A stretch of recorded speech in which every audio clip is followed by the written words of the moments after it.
현대자동차와 한국항공우주연구원이 공동 개발한 미래형 도심항공기가 이달 말 시험 비행에 들어갑니다. 이제 강남에서 상암까지 에어택시로 이동 가능? 현대차가 이달 넷째 주 인도네시아의 프라노토 공항에서 자율비행 개인 항공기의 기술 검증 및 사업화 테스트를 진행한다는 소식입니다. 이렇게 테스트에 나선 까닭은 다음 달 17일 신수도 IKN에서 열리는 인도네시아 독립 79주년 기념행사 투입을 위해서인데요. 현재 테스트를 위한 세부 계획 조정 등 막바지 점검에 들어갔습니다. 자율비행 개인 항공기는 현대차와 한국항공우주연구원이 공동 개발한 1인승 전기 동력 기체입니다. 6m 크기에 최대 속도 240km/h, 항속거리 50km의 성능을 지녔는데요. 인도네시아에 투입된 기체의 경우에는 이보다 더 업그레이드된 5인승 버전인 것으로 알려졌습니다. 현대차는 79주년 기념행사를 기점으로 슈퍼널을 통해 인도네시아 사업 계획을 구체화한다는 계획인데요. 슈퍼널 투입에 따라 현대차는 인도네시아 신수도 AAM 생태계 구축을 주도한다는 방침입니다. 인도네시아 신수도 도심항공 교통 시장 선점에 나서는 현대차. 앞으로는 어떻게 될까요? 관련 내용 조태영 기자가 알아봤습니다.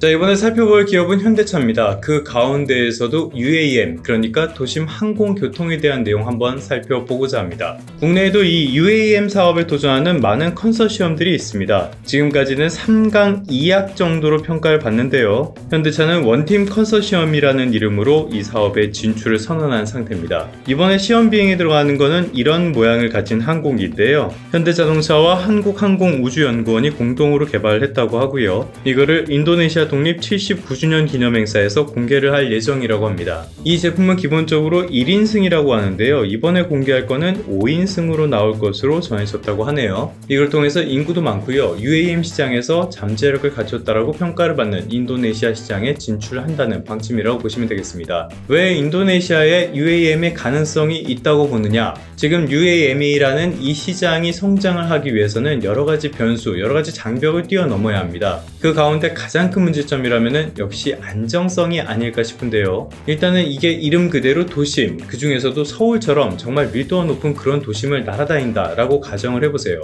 만에 하나라도 이 항공기가 추락했을 때 그 피해는 어마어마하다고 밖에 생각할 수가 없습니다. 그렇기 때문에 실제로 안정성의 문제도 있고요. 그리고 이런 점을 우려하기 때문에 심리적인 저항감도 충분히 있을 수가 있습니다. 사회적인 합의가 정말 어려울 수 있다는 것을 암시하는 부분이라고 할 수가 있겠습니다. 그리고 조그만 드론 하나만 날아도 소음이 만만치가 않은데요. 이게 도심을 날아다닌다면 소음 문제가 굉장히 커지게 될 것이고요. 대체 어디에 이착륙을 할 것인가, 이것도 문제가 될 겁니다. 그렇다고 도심에서 너무 멀어지게 된다면 그거는 도심 항공교통이라는 그 개념 자체에서 멀어지게 되는 거고요. 그런 면에서 인도네시아에는 꽤 장점이 있는 상황입니다. 인도네시아를 가리키는 말로는 흔히 많이 말하는 게 인도네시아는 세계 최대의 섬 나라다 라고 이야기를 합니다. 여기 지도에 보시는 것처럼 국토가 죄섬으로 되어 있죠.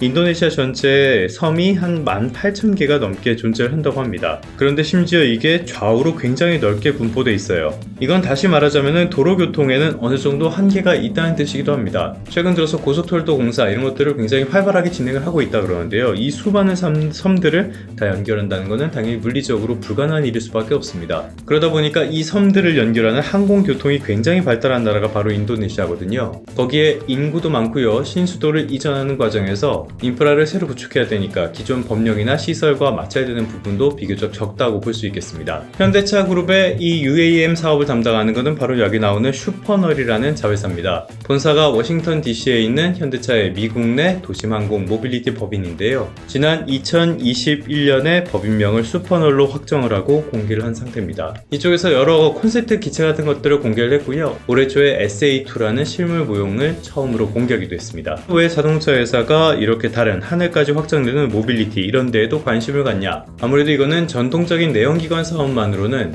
기업으로서의 영속성, 모빌리티 기업으로서의 지속성을 담보할 수 없기 때문이라고 할 수가 있겠습니다. 최근에는 전기차가 상당히 좀 어려운 구간을 지나고 있긴 하지만요. 탈탄소 시대의 내연기관의 대체제로 확고하게 자리를 잡아가고 있고요. 상당기간 내연기관이라는 차량 이런 것들은 존재를 하고 전기차와 같이 공존을 하게 되겠지만요. 그 비중 자체는 차츰차츰 낮아질 수밖에 없을 겁니다. 그런 의미에서 위해서 전기차 시장에도 적극적으로 진출하고요. 또 지금은 수소차가 주춤하기도 하고 여러 가지 조롱도 받고 있긴 하지만 그래도 계속 포기하지 않고 이어가는 것도 그 이유가 여기 있다고 볼 수가 있겠습니다. 지금 수소차의 가장 큰 문제라면 역시 인프라가 부족하다는 점이잖아요. 하지만 잠재력만 봤을 때는 전기차 못지않은 그 이상의 잠재력을 갖고 있기 때문에 이 부분도 앞으로 어떻게 보면은 공존을 할 가능성이 있다고 할 수가 있겠습니다. 그러니까 앞으로 인프라가 갖춰지고 시장이 생각보다 빠르게 성장한다, 이런 가정을 한다면요, 시장을 선점하는 효과도 기대할 수 있다는 뜻이기도 합니다. 같은 맥락에서 UAM 사업도 이쪽에도 공을 들인다 라고 볼 수 있겠습니다. 그 가운데에서도 인도네시아에 공을 들이는 이유,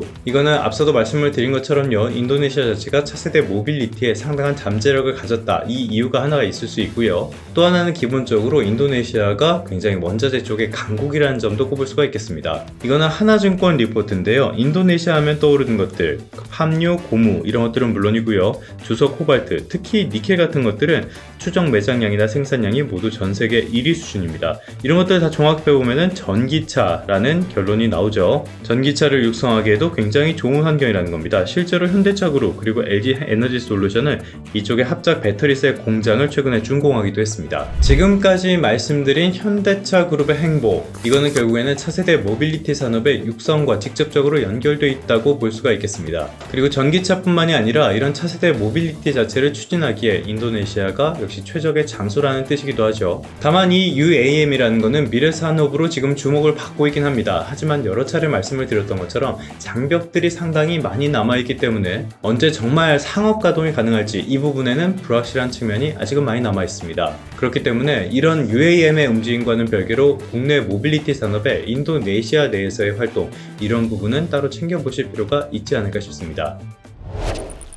그러면 성공 투자하시고요. 다음 시간에 다시 뵙도록 하겠습니다.